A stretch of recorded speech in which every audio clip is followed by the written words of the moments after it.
उपमुख्यमंत्री एकनाथ शिंदे यांच्या तब्येतीबद्दल महत्त्वाची अपडेट समोर आली आहे। एकनाथ शिंदे यांना शुक्रवारी अशक्तपणामुळे रुग्णालयात दाखल करण्यात आलं होतं। त्यांची तब्येत स्थिर असल्याची माहिती आहे। सततची दगदग, धावपळ आणि यामुळे एकनाथ शिंदेंना अशक्तपणा आलेला, त्यांची तब्येत बिघडल्याचं सांगण्यात येत आहे।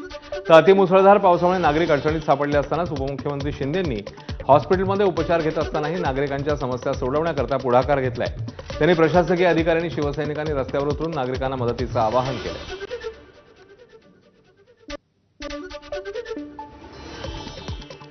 तर राज्याचे उपमुख्यमंत्री एकनाथ शिंदे सध्या रुग्णालयात उपचार घेत आहेत। धावपळीमुळे त्यांच्या प्रकृतीवर परिणाम झालाय। डॉक्टरांनी त्यांना विश्रांतीचा सल्ला दिलाय।